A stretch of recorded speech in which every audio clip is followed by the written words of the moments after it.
नमो सिद्धाणं नमो आयिरियाणं नमो वज्रायाणं नमो लोये सवसाहुणं। पंच परमिष्टि भगवंतों की, गणाचार्य भगवान विराग सागर जी मुनराज की, आचार्य भगवान गुरुवर विशुद्ध सागर जी मुनराज की।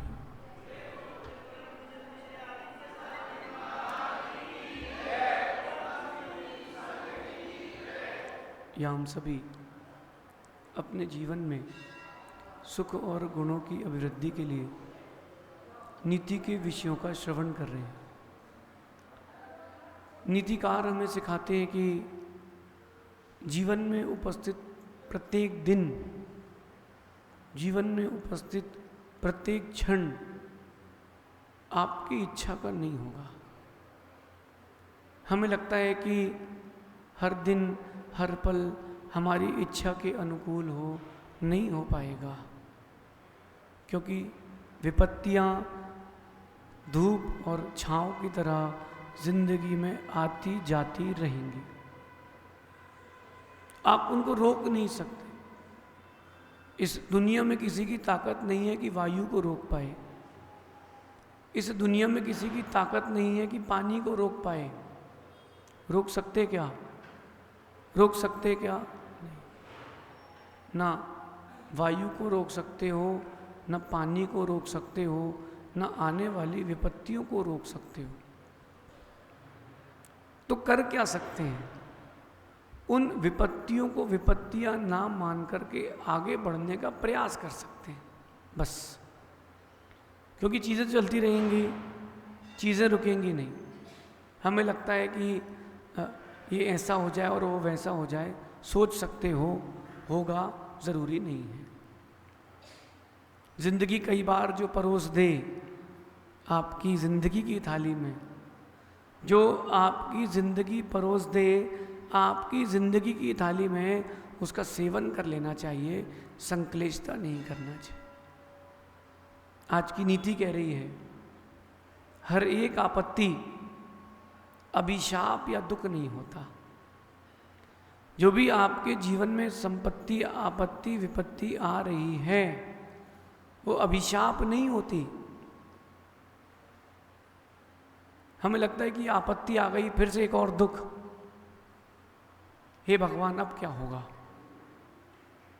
ये सोचते ना आप। अब भगवान इससे बुरा क्या होगा, और कुछ नया कष्ट आ गया। गंभीरता से चिंतन करना, गहराई से चिंतन करना। हर एक आपत्ति अभिशाप या दुख नहीं होती। कभी उसके अंदर भी झांक करके देखो। जीवन में उपस्थित आपत्तियां कई बार वरदान भी देती हैं, वरदान भी होती हैं। जो आपत्ति आपके जीवन में उपस्थित हो रही है, विपत्तियां आ रही हैं, वो आपकी शक्तियां बढ़ाने के लिए आ रही है, और आप उनको अपनी संक्लेशता मानते हो। एक व्यक्ति जिम गया, जिम अखाड़े गया। वो अखाड़े जाने के बाद उसने वर्जिश करी। पहले दिन 5 किलो से, अगले दिन 10 किलो से, उसके अगले दिन बढ़ाते बढ़ाते 1 महीने में वो 20 किलो 25 किलो तक पहुंच गया। तो वो जो एक एक दिन का उसका डंबल है या मुकद्दर है, वो उसकी शक्ति बढ़ा रहा है, उसकी शक्ति बढ़ा रहा है। आपके जीवन में भी जो कुछ भी क्षण, परिस्थितियां, समय, वक्त आता है, वो आपको बनाने के लिए आता है, बिगाड़ने के लिए नहीं आता। रुई का एक बिनोला होता है, रुई का एक फल आता है, कपास का फल। उस कपास के फल को क्या करते हैं, उससे सीधे धागा बन जाता है। उसको पहले मशीन में डालते हैं, ट्रीटमेंट करते हैं, फिर वो रुई फैलती है, फिर उससे उसका धागा बनता है। सही है ना? फिर धागा बनाते हैं। उस रुई के बिनोले को धागा बनने तक, कपड़ा बनने तक के लिए कितनी मेहनत करना पड़ती है। लेकिन कीमत भी तो तभी बढ़ती है। जब तक आप विपत्तियों को नहीं फेस करेंगे तब तक आपकी कीमत भी नहीं बढ़ेगी। आज से आपत्तियों को, विपत्तियों को संपत्ति माने, आज से, क्योंकि विपत्तियां रुकेंगी नहीं। अगर कोई जीवित रहना चाहता है, बिना पलक झपके जिंदगी निकाल सकता क्या? नहीं निकाल सकता। एक दिन में आप कितनी बार पलक झपकते हो, याद है? कभी गिना है? क्यों नहीं गिना? भाई जब एक बार पलक झपकते हैं तो दृश्य जो दिख रहा है वो बंद होता कि नहीं? जैसे मैंने कैमरे के सामने यूं हाथ कर दिया, उतनी देर के लिए मेरा चेहरा दिखना बंद हुआ कि नहीं? हो गया ना, हो गया ना। बस पलक झपकते हो तो सामने का दृश्य बंद होता कि नहीं? 24 घंटे चीज़ों को देख नहीं पाते, क्यों? पलक झपक ली जाती है। अब क्या कर सकते हो? पलक को झपकाना रोक सकते क्या? नहीं, तो आप जल्दी जल्दी खोलते हो। सोचा कभी अपनी पलक के बारे में? सोचो, चिंतन करो। मैं पलक झपकी, सिस्टम सेट है। ऐसे जीवन में विपत्तियों का सिस्टम सेट है। एक गई, दूसरी आई, तीसरी गई, चौथी आई, चौथी आई, पांचवी आई, छठवीं गई, ये चलता रहेगा।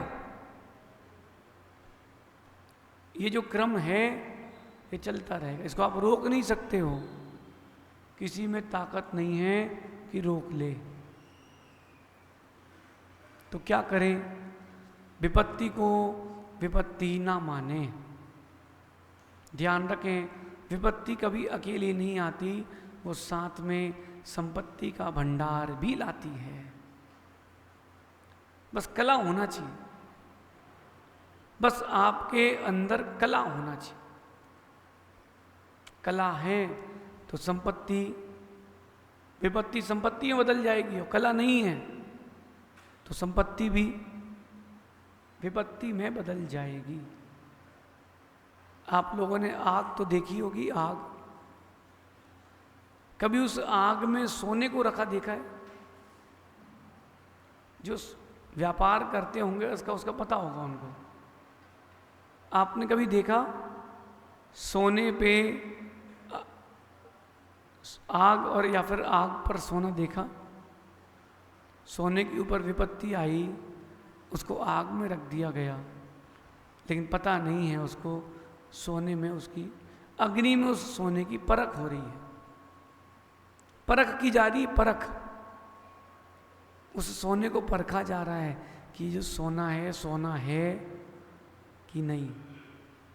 अग्नि में सोने की परख होती है, विपत्ति में इंसान की परख होती है कि ये इंसान है कि नहीं, कि दिख रहा है, कि दिख रहा है। अरे बहुत सारे मीटर के बोर्ड होते हैं, उसमें आप क्या लगाते हो? टेस्टर। चेक करने के लिए इसमें बिजली है कि नहीं। बिजली होती है तो अलग रंग आता है, अर्थिंग होती है तो अलग रंग आता है ना। समझदार व्यक्ति भी टेस्टिंग करता रहता है। विपत्तियां आई हैं, मेरे अंदर शांति है कि नहीं? है तो संपत्ति है, नहीं तो विपत्ति है। जब भी आपके जीवन में कोई विपत्ति आएगी, अगर आपने उससे डट के मुकाबला किया है, बड़ी संपत्ति देखे जाएगी। बड़े पद ऐसे नहीं मिलते, बड़े पदों के लिए भी बहुत बड़ी मेहनत करना पड़ती है। इंसान को बेइज्जती भी सहना पड़ती है बड़े पद के लिए। ऐसे बड़ा पद नहीं मिलता।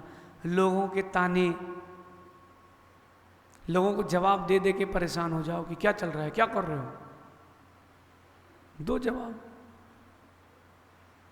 शादी हो गई है, कोई प्रॉब्लम आ गई, किसी को बच्चे नहीं हो रहे, लोगों को जवाब दो, क्यों नहीं कर रहे हो? ये दुनिया है, छोड़ेगी नहीं। और सबसे पहली विपत्ति खड़ा करने वाला कोई होगा तो उसका नाम तुम्हारा अपना है। आपके जीवन में जो भी विपत्ति आएगी, वो आपका अपना ही दे करके जाएगा। रावण की मृत्यु में लक्ष्मण कारण नहीं थे, विभीषण कारण था, क्योंकि विभीषण की सेना भी राम की सेना में थी। खोजो खोजो, लकड़ी कटती है तो कुल्हाड़ी से कटती है, लेकिन लकड़ी का बेंत ना हो कुल्हाड़ी में तो पेड़ नहीं कट सकता। जब भी विपत्ति आएगी जीवन में, एक ना एक प्रत्यय आपका, परिवार का, मित्र का कहीं ना कहीं होगा, निश्चित होगा। इसलिए अपने माइंड सेट कर लें, एक विपत्ति जाएगी तो दूसरी आएगी, जिंदगी का क्रम है।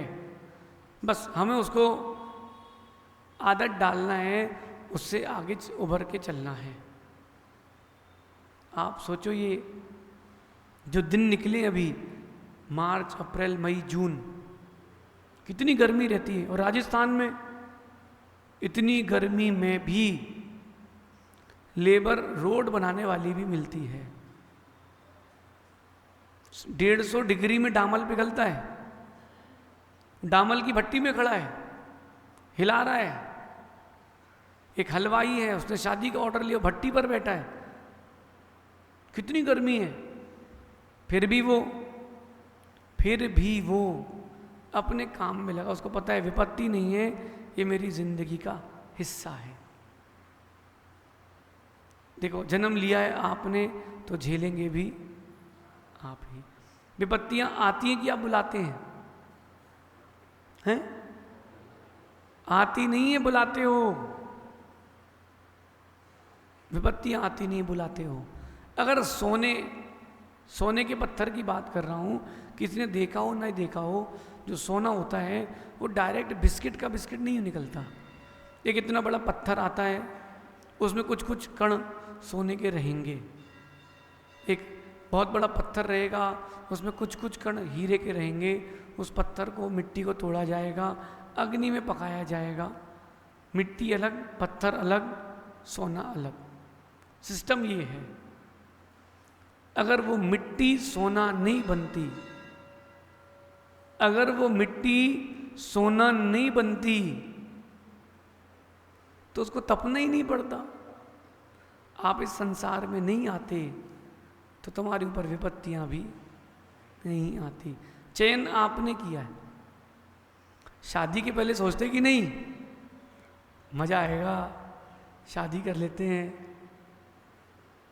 गरम गरम पराठे मिलेंगे। ये भी तो सोचो, चिकोगे भी तो, जलोगे भी तो। लगता है डिग्री कर लो, अच्छी नौकरी करेंगे, फिर ऊपर से बॉस का आदेश आएगा, मानो।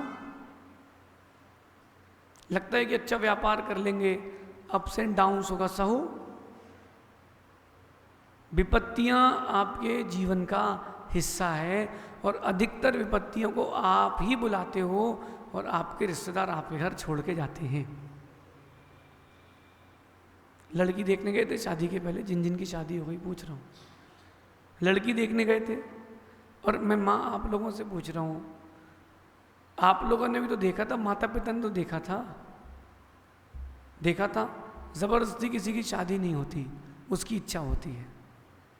कर लो शादी, कर लो व्यापार, बसा लो और दुनिया, विपत्तियां तो आएंगी। क्योंकि संसार में हो, दुनिया में हो, तो चीज़ों को झेलना तो पड़ेगा। लेकिन जो विपत्तियों से लड़ लेते हैं, संपत्ति भी उसको ही मिलती है। क्योंकि विपत्तियां कभी अकेले नहीं आती, विपत्तियां संपत्तियों को साथ में लाती है। एक नेवी के अफसर बैठे थे टेबल पर, और बहुत सारे बच्चे सेलर के लिए, कैप्टन के लिए अपना अपना इंटरव्यू दे रहे थे। जो कैप्टन थे उन्होंने कैडेट से पूछा, बेटा अगर तुम समुद्र में हो और शिप तुम्हारे साथ है, और अगर तूफान आ गया है तो क्या करोगे? तो बोले लंगर डालूंगा सर। अच्छा, बोले एक और तूफान आ गया उसके बाद तो, बोले दूसरा लंगर डालूंगा। एक और तूफान आ गया उसके बाद तो, बोले तीसरा लंगर डालूंगा। बोले इतने लंगर लाओगे कहाँ से? बोले सर जहाँ से समस्याएं आएंगी, विपत्तियाँ आएंगी, वहाँ से लंगर भी आएगा। ये अपने अंदर आपको पॉजिटिव एटीट्यूड बना के रखना पड़ेगा कि समस्याएं आएंगी तो समाधान भी हमें ही खोजना है, विपत्तियाँ आएंगी, आपत्ति आएंगी, हमको ही निकलना है, और निकालने वाले भी आप ही हो, जाने वाले भी आप ही हो। आज से अपने माइंड को सेट कर लें। रोना नहीं है, दुखी नहीं होना है, ये मान लेना कि ये मेरी जिंदगी का हिस्सा है। मिर्ची खाई है? नहीं खाई? मिर्ची खाई? जैसे ही मिर्ची मुंह में जाए तो क्या होता है? पानी वाली गुपचुप तो खाई होगी, जान के कहते भैया थोड़ी सी मिर्ची डाल देना, और फिर मुंह में रखने के बाद, फिर मुंह में रखने के बाद क्या होता है? भैया एक सूखी देना। अरे जब मिर्ची लगती तो क्यों खाते हो? जब तुमको पता है कि तुमको मिर्ची लगती है तो मत खाओ, मिर्ची लगती है तो मत खाओ। मिर्ची खाई है, चरपराहट का अनुभव तो होगा। आपने ऐसे काम किए हैं जो विपत्तियों को छोड़ के जाएं, तो विपत्तियों का अनुभव तो लेना पड़ेगा, बस उनसे डटे रहना, टूटना नहीं है। जीवन की हर एक परिस्थिति में जब भी संकल्प विकल्प संकलिष्टता के निमित्त आए, सिर्फ डटे रहना, जो सरवाइव करेगा वो चलेगा। मैंने एक टेस्ट मैच देखा था 1975 का, भले ही मैं पैदा नहीं होता लेकिन मैंने घर पर वो देखा था, किसी और चीज़ के कारण से देखा था। उस मैच में सुबह से शाम तक बैटिंग करने के बाद सुनील गावस्कर ने 160 बॉलें खेली। कितनी? रन बनाए थे 5, 10। कितने? 160 बॉल उसने खेली, फिर 160 बॉल 7 वाले आउट होते रहे, वो भी खेलते रहे। वो उस अकेले ने, क्योंकि सर्वाइविंग करना थी, बस खड़े रहो, क्रीज पर डटे रहो। ऐसी जिंदगी है, विपत्तियां आती रहेंगी, बस क्रीज पर डटे रहो। डटे रहोगे तो मैच जीत जाओगे। बिल्कुल डटे रहो। जो तुमको विपत्ति देना चाहता है ना, वो संपत्ति देके जाएगा, बस डटे रहो। ये मत सोचना कल क्या होगा, कल क्या नहीं होगा, कुछ नहीं, डटे रहो एकदम परफेक्ट होकर के कि मैं हटूंगा नहीं, मैं डटा रहूंगा। और डटे रहोगे, विपत्तियां रुकेंगी नहीं, चली जाएंगी। रुकेंगी नहीं, चली जाएंगी, 100% है। आपके नीचे एक सब्जी वाला आए और आवाज लगाए, सब्जी ले लो, सब्जी ले लो, तुम गेट ही मत खोलो, कब तक चिल्लाएगा? मेहमान आ जाए, घंटी बजा रहा है, गेट खोलो, गेट खोलो, तुम खोलो ही नहीं, कब तक रुकेगा? थोड़ी देर बाद चली जाएगा। और दोपहर की धूप हो, उसके पैर जलेंगे, अपने आप भाग जाएगा। समझ गए? विपत्तियां आए, वो घंटी बजाएं, तुम गेट नहीं खोलना, विपत्तियां चली जाएंगी। ऐसा चिंतन करना। शेष आगे देखेंगे। भगवान महावीर स्वामी की